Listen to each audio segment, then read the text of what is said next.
कुवेतमध्ये अडकलेल्या मुलाला परत आणा. अभिनेत्री विशाखा सुभेदारांची मुख्यमंत्री आणि उपमुख्यमंत्र्यांकडे विनंती. तर मुलगा सुरक्षित त्याला मायदेशी आणणार. एकनाथ शिंदेंची ग्वाही. अमेरिकेच्या नेवाडामध्ये एकापाठोपाठ एक 100हून अधिक भूकंपाचे धक्के. अमेरिकेनं अणुचाचणी केली असल्याची शक्यता. खामेनींच्या हत्येनंतर भारताचं मौन. धक्कादायक युद्धानं सोनिया गांधी यांची मोदींवर टीका. भारताच्या परराष्ट्र धोरणावरही सवाल.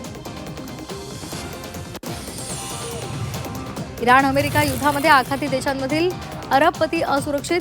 गडगंज संपत्ती सोडून देशातून पळाल्याची चर्चा. इस्रायल इराण संघर्षामध्ये जगाची होरपळ.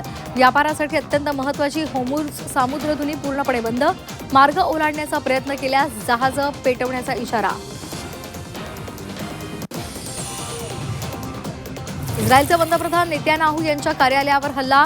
इराणच्या सैनिकांचा मोठा दावा. अमेरिका इराण युद्धाचा सोलापुरातील द्राक्ष उत्पादकांना मोठा फटका. परदेशामध्ये निर्यात होणारे 400 टनांपेक्षा जास्त द्राक्ष कोल्ड स्टोरेजमध्येच पडू.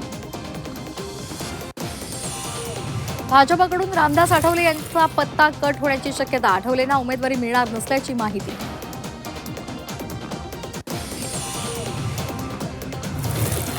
कर्मचाऱ्यांसाठी आनंदाची बातमी आहे. आर्थिक वर्ष 2025-26 साठी ईपीएफवर 8.25% व्याजदर कायम.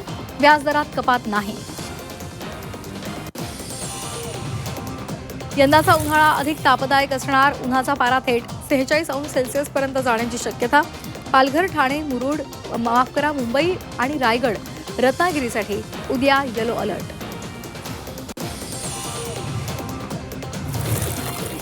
T20 विश्वचषक क्रिकेट स्पर्धेमध्ये आज पहिल्या सेमीफायनलचा थरार. इडन गार्डन्स दक्षिण आफ्रिका आणि न्यूझीलंडवर एकमेकांशी भिडणार.